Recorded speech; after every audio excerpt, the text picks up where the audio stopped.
We want to address some of the rumors that we've heard about the temporary Afghan village at HOLLAMAN Air Force Base. First, it's helpful to start with the bigger picture. 7,100 refugees have come through this village. As of now, more than 4,000 have been resettled elsewhere, leaving fewer than 3,000 people living in this relatively small camp. Now, one rumor we heard was that many of the 4,000 people that have been resettled will stay in southern New Mexico to change the political landscape.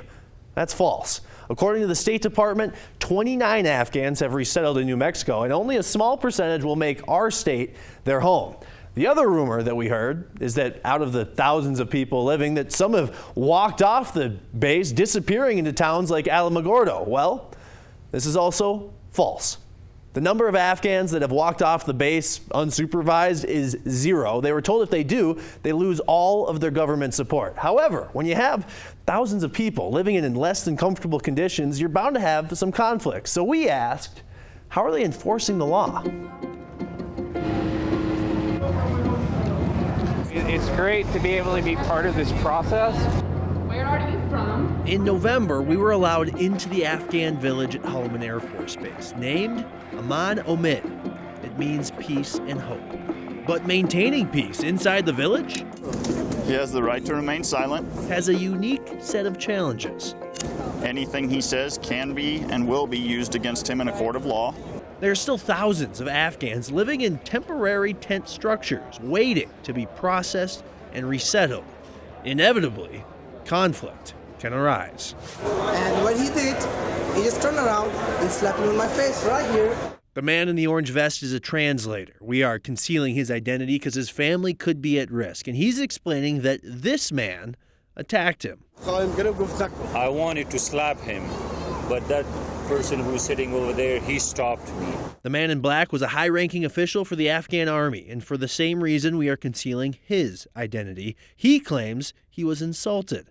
A police report shows he was called a donkey and a beggar, deeply insulting in his culture. However, he's unaware of the laws here. You cannot hit or attempt to hit another person. Even though this is an Air Force base, military police cannot enforce the law on civilians. The public should not look at the military as a police force. Joshua Kassenberg is a law professor at UNM, an Air Force veteran, and has a lifetime of experience with military law. And he says, in America's early days, there was a fear an army could be used as a tool against a country's own people. After the Civil War, Congress took heed of that ancient fear and they passed the Posse Comitatus Act, which prevents the Army and then later the Air Force from acting as a police force. Which is why Officer Trent Eby with the New Mexico State Police is responding to this call. Well, I understand his frustration, but he's going to have to become more accustomed with our laws. Reports we requested reveal state police was called to the Aman Omid village at least 64 times between the beginning of September through the middle of December. I need to go switch to the other issue that's going on with the female that... Possible prostitution deal? No, not that one. So I haven't heard of that one yet. From prostitution calls to fights, state police have most commonly responded to 10 battery investigations and 7 domestic dispute calls, and a couple of child abuse calls. For example, one report shows a 14-year-old girl was yelled at when a boy tried to talk to her. Her parents said she brought shame to their family, but there was no evidence she had been physically harmed on American soil. Back to the slap investigation. He's decided he does not want to file the criminal charges.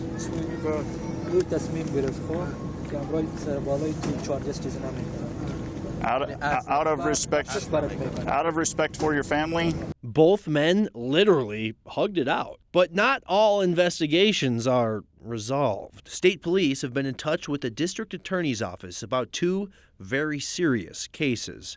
One involving an 11-month-old baby that had possibly been raped. Another involving an 18-year-old man that had possibly been sexually assaulted. State police say they're waiting for DNA evidence to be processed before deciding on charges. Because we don't have any date of birth, social securities, nothing. We don't have any identifying stuff. He said, bring it by, we'll discuss it. It's a learning curve for all of us. A learning curve for all involved. Kassenberg says it's important to remember. The people who we have brought out helped us. These are people, many of them kids, learning the culture of a new land as they hope to find peace in their new homes.